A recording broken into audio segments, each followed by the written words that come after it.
a position to corroborate any story. I've increasingly come round to the view that 90% of what we read in the media about the ongoing war, the ongoing military operations in Ukraine, is essentially fiction, or perhaps not so much fiction, but disinformation, propaganda, if you will, being published by the various parties. Winston Churchill once famously said that in war, truth is so valuable that she must be constantly attended by a bodyguard of lies, and I'm afraid this war is no different.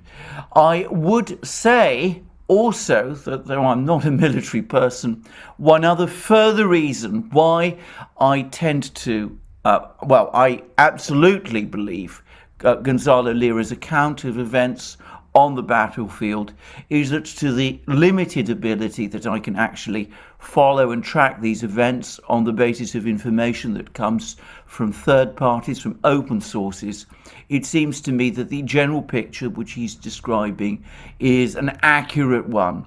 I'm going to summarize it as follows.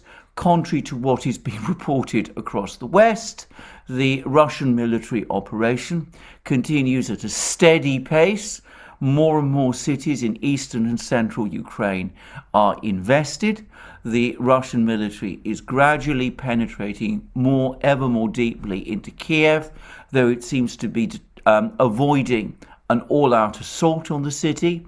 There's apparently been fighting in Kharkiv, which is Ukraine's second largest city, and it seems also that further east, the Ukrainian army that was fighting the Donbass is coming under increasing pressure and is gradually being surrounded. Now, that's his perspective of the war. I hope I've reproduced it accurately. I think I have. And as I said, it corresponds to the extent that it matters with my own. Now, the fact that it seems that the military operation, the Russian military operation, which is only a few days old, a fact which, again, I think many people perhaps are not aware of, the fact that this military operation is proceeding, shall we say, according to, well, I don't know what plan. As I said, the Russian General Staff doesn't share its plans with me, but certainly according to some kind of operational schedule, I presume. That may explain why the Ukrainian government, the Ukrainian leadership, has done that which they seem to be extraordinarily unwilling to do, which is to sit down to talks with the Russians. And this has been a bizarre affair. Firstly, a couple of days ago, we had that extraordinarily bitter speech from President Zelensky, in which he said that the Western powers had completely let Ukraine down and left it alone when it faced the wrath of the Russians. And he spoke then about Ukraine's willingness to engage Russia in peace talks, with neutrality, the issue of neutrality being in the agenda. And then the Russian government responded by saying that they were open for such talks, and apparently discussions took place. And there was a preliminary agreement that the meeting should take place between the Russian and Ukrainian delegations in the Belarusian capital, Minsk. And then the Ukrainians turned round and said no, they were not prepared to meet in Minsk. They said this time that they were prepared, however, to meet in Warsaw. Warsaw being, of course, the capital of Poland, a NATO country friendly to Ukraine. Apparently the Russians agreed, but in the event, no discussions or meetings in Warsaw did take place. And I should say that I've read Twitter threads by people like Kevin Costola and others, which I cannot corroborate, but which essentially say that the reason the Ukrainians pulled out of the talks was because of pressure that they came under from the United States. I mentioned that. I'm not entirely clear why the Ukrainians should be listening to the Americans at this point, but doubtless there are divisions within the Ukrainian leadership, and it may very well be that some of the more hardline factions are acting on whatever encouragement the United States is giving them. Anyway, it seems, I'm basing this entirely on this information that I've read on Twitter, which may not be, I should stress, fully reliable. It may be that it was the United States that persuaded the Ukrainians to call the talks off. Anyway, the result was that the Russians resumed their operations. The latest information that I've had, it comes, as I said, from Gonzalo Lira, but it tends to be confirmed by other sources, is that following this resumption of the Russian offensive, the tempo of operations rapidly accelerated, and it seems that more Ukrainian territory was lost. The Russian army has penetrated more deeply into Kiev, and the Ukrainian army in eastern Ukraine has come closer to being encircled. So the sequel was apparently a telephone call between President Zelensky of Ukraine and Prime Minister Bennett of Israel, in which Zelensky asked the Israelis to mediate, and I'm not quite sure what that eventually led to, but then there were further discussions apparently between Zelensky and President Lukashenko of Belarus, and it was agreed that the talks would now take place in Belarus as had been previously agreed. Then there was further discussions and further announcements from Ukraine saying that they would not talk in Belarus under any circumstances, apparently in any part of Belarus. Apparently there were then agreements that there would be talks and that these would be in the western Belarusian city of Gomel, which is near the border with Ukraine. And after much prevarication and doubt, after the Russian delegation led by a senior Russian official, Leonid Slutsky, arrived, and after the Russian deadline for the for the Ukrainian delegation to show up had actually expired, news finally came through that the Ukrainian delegation is indeed in Belarus and that talks in Gomel are indeed going to begin. Now, this is all extremely confusing, but it does give an idea of the difficulties the Ukrainians are having negotiating with the Russians and about the uncertainties that they have about their position. I'm going to add one further point at this stage, which is to say that there's been certain commentaries in the Chinese media which suggest that China, which has been coming out quite strongly over the last few days in opposition to the West sanctions policy, I'm going to come to that shortly, and which has shown consistent support and sympathy for the Russian position, but China, which therefore has good relations with Russia, but which has also maintained a fairly good relationship with Ukraine, is now positioning itself as a potential mediator. I would say that this is far from certain that this is going to happen, and I would have thought that if China were to set itself up as a mediator, if it were to assume a mediation role between the Russians and the Ukrainians, then the United States would be extremely unhappy, and there might even be discussion in Washington about this whole affair turning into a debacle. Anyway, that seems to me the situation on the ground at the moment. Negotiations in Gomel, we don't know where they're going to go. The Ukrainians seem to be very uncertain, but they're clearly feeling the pressure. They weren't apparently very willing to negotiate, but now they've decided to turn up and negotiate after all. A gathering tempo of offensive operations by the Russian military, and China perhaps starting to maneuver towards taking a mediation role. All of that is going on the ground, But in the West, what we now have is what you might call an attempt to engage Russia in financial shock and awe. Up to now, up to yesterday, the sanctions which had been announced against Russia were, to put it mildly, ineffectual. But yesterday was different. And yesterday, the United States and its European allies, the EU and various other EU states, as well as Canada, and eventually, apparently after some uncertainty and self-doubt, Japan, they finally decided to do the thing which I suspect the Americans have been thinking about doing all along. When I say the Americans, I want to stress the Biden administration, which is, firstly, they did put some Russian banks. We're not quite sure which ones, but the Germans have said it's the same Russian banks which have already been sanctioned.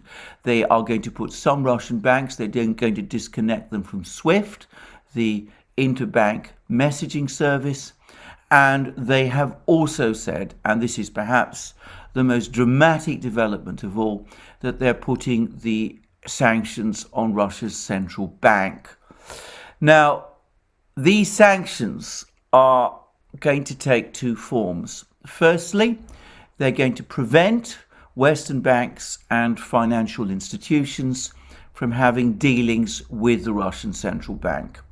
And secondly, the Europeans say that they're going to freeze any central bank assets, in other words, any financial reserves that the central bank may have in the territory of the European Union.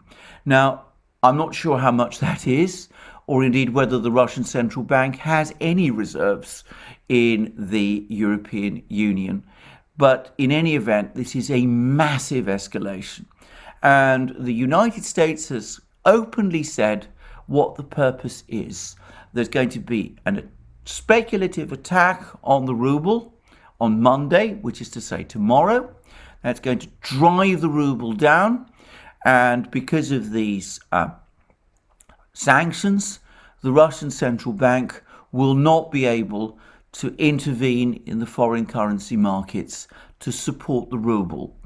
At which point the idea is that the ruble will crash. That will supposedly cause inflation in Russia to skyrocket, and that in turn will undoubtedly or supposedly put pressure on the Russian government. Now, I am going to make one important observation about this. At various times over the course of the sanctions discussions, there have been reports in parts of the media, the American media, that President Biden himself and his administration did not want to take steps which might make life more difficult for ordinary Russians. Well, these sanctions that have just been announced prove that false. The sanctions that have been announced, if they are indeed intended to create an inflation crisis in Russia, are directly targeted at ordinary Russians. It is their living standards that are now coming under direct assault. Moreover, this is being done together with a massive campaign in the British and American media, which makes it quite clear that the intention of these sanctions is to turn the Russian population against their government, and in order essentially to force President Putin out of power, in effect to achieve regime change in Russia. So we are back to the classic sanctions policy of using the West's financial firepower, financial shock and awe, to try to engineer the collapse of the government that the United States and the Western powers are targeting. Now, I am going to say a few things about this. Firstly, I have no way of knowing whether or not this is true, but I suspect that there are people in Moscow, and not just in Moscow, but in other world capitals, who must be asking themselves today whether this has been the agenda all along. Chinese media commentary, for example, has been consistently saying that it is the United States that has engineered this conflict in Ukraine. And given that that is what the Chinese appear to believe, I suspect that the Chinese believe that this is indeed an attack, an attempt by the United States, set up by the United States, to engineer regime change in Moscow in order to detach from China its key ally, which of course is Russia. So that, I think, is a view that you're going to find in many places, and I'm pretty sure it is the view in Beijing. That's the first thing to say. The second thing to say is that the policy almost certainly will fail. I say that based on experience. The United States has tried this so many times against so many countries. I cannot remember one case where this policy has on its own terms succeeded. It's been attempted against Iraq when Saddam Hussein was the leader of the country. It's been attempted against Venezuela, against Cuba, against North Korea. Perhaps more appropriately, it's been attempted against Iran. All the same types of sanctions that we've been hearing about have been tried out against Iran, and yet Iran still has the same government it has always had. Moreover, there is one critical difference in the sanctions that the United States has imposed on Russia and on the sanctions that the United States has imposed on Iran, because the United States has taken no step to interfere with or obstruct Russian energy, metals, and agricultural exports. As US officials have admitted, those are too important to the stability of the world economy to be interfered with. Russia is too big a player in world commodities to be pushed out without this causing a critical crisis across the world economy, the global economy.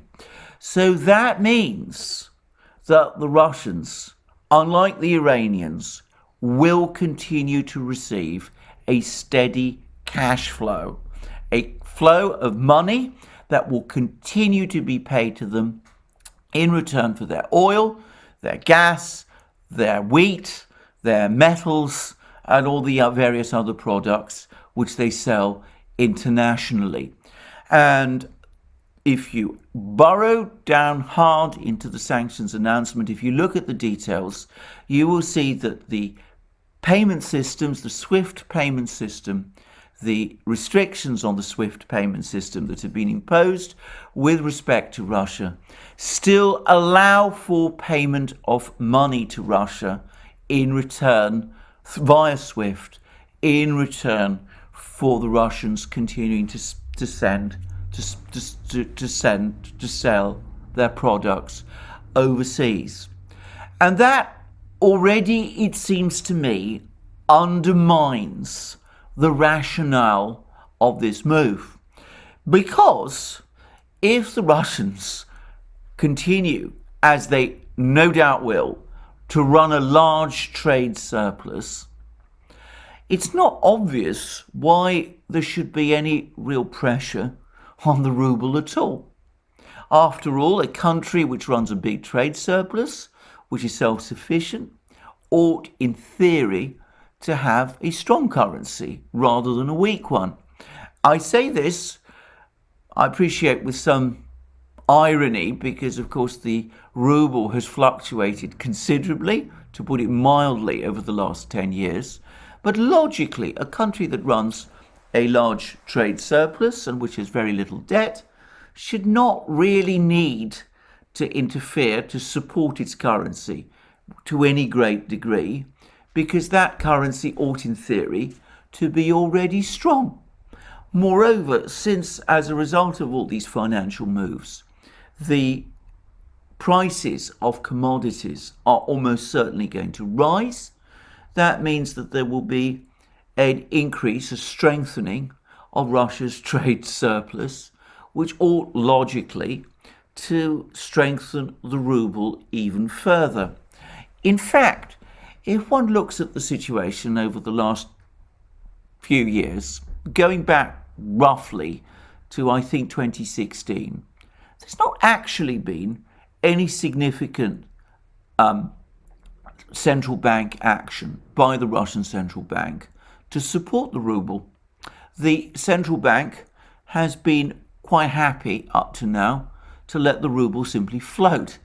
And though there was allegedly a minor intervention last week, at the start of last week, when the first tranche of sanctions was announced, it was apparently on a very small scale, and it didn't really impact on the central bank's reserves to any significant degree. So, logically, the Russian central bank should not be needing at this time, at a time when Russia's export trade is unaffected and when it continues to receive very large receipts, very large sums of money, $700 million a day apparently, in return for its exports. The Russian central bank should not really be needing to interfere to any very great extent on the world currency markets in order to support the ruble. Now, of course, that's the theory. The practice, the reality, is that markets are rarely moved by logic, at least not initially. They're moved by sentiment. And further than this, there are ways, as I know, of manipulating currencies. I'm not going to get into the technical details because, to be straightforward about this, as I'm not a forex trader or indeed any kind of trader, I don't really understand them. But I understand that it is in fact possible to involve oneself in the foreign currency markets in a way to push down the value of a currency. So when the markets open on Monday, I fully expect the ruble to crash. I'm sure it's going to fall and fall very far. However, there are 2 points about this which need to be made. Firstly, further down the ruble goes, the more valuable in ruble terms the export earnings that Russia makes from its sales of oil, gas, food, paid for in dollars and euros and those sort of currencies, the greater that amount of money, the more rubles that actually buys internally within Russia itself. So one can actually start to see how this could end up in some ways strengthening Russia's budget position. I merely mentioned that. I mean, the big Russian export companies, the companies that sell oil and gas, will still, it seems, be able to convert their foreign currency holdings into rubles. They will be able to pay their money to the Russian government, or so as I understand it. I'm not sure how that can be prevented within Russia itself. And at that point, it seems to me that the Russian budget will not only hold up, but given that commodity prices are growing, will probably move into higher surplus. So that's the first thing. But the second thing is that it's also perhaps worth saying that just as the Russian government isn't realistically going to run out of money as a result of this operation, so it seems to me it will make it easier for the Russian authorities to contain this problem. Now, I've talked about the way in which the ruble is going to crash. People who hold rubles are going to try and sell them and convert them obviously into dollars so that they can get out of the ruble as fast as possible because of the speculative attack that it's going to come under. But who are these people? Well, firstly, it's not going to be the general Russian population. Many Russians do, as it happens, want to hold foreign currency. But at the end of the day, they live in Russia, and things that they buy in Russia are bought in rubles. So they have to have rubles. And it's most unlikely that most of them will want to increase their dollar and euro holdings to any significant degree, because realistically, especially now that travel restrictions are piling up on them, they can't realistically travel. So it's not going to be the general population.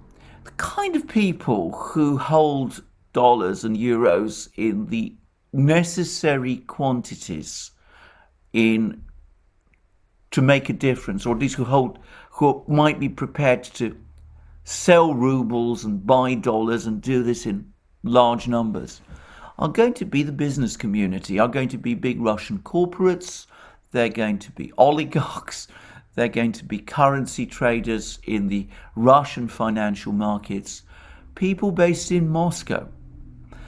And of course, since they are in Moscow, that means that the Russian authorities can influence what they do, especially as, I suspect, there are not many of them to start with. I mean, I'm not saying that they're in insignificant number, but Russian currency markets are very small. We're not here looking at currency markets like those for the dollar, the euro, the Swiss franc, the pound sterling. This is a lightly traded currency. So I would have thought that after a couple of probably rather wild weeks, the situation is going to stabilise anyway. I would be surprised personally if this goes on indefinitely. Eventually, this process will unwind and reach its conclusion. And though there may indeed be higher inflation as a result, as the ruble falls and the cost of importing goods from overseas rises, this may not be quite the dramatic event that people in the West imagine. Not for the first time, I suspect that Western leaders think that what they're doing is going to have a devastating effect on an economy which they don't really understand very well. I suspect they still think that it is more like, at least in currency trades, like their own, when of course the Russian economy is profoundly different. And I'm going to say something else. If we're talking about Russian imports, and nowadays the major imports that Russia imports are the raw materials that that result in the production of consumer goods or consumer goods themselves, there's been a steady shift away in imports of consumer goods. Once upon a time, 10, 50 years ago, Russia imported consumer goods from the West, or the products to make those consumer goods from the West. Today, that trade has diversified. So, for example, Russia today imports cotton from Uzbekistan, which goes into the Russian textile industry.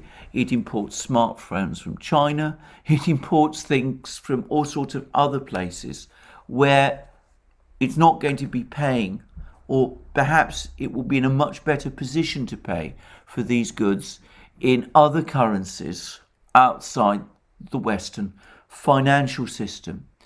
Now, I say all of that because, of course, this exercise in financial shock and awe can only work if it works quickly. It has to achieve results.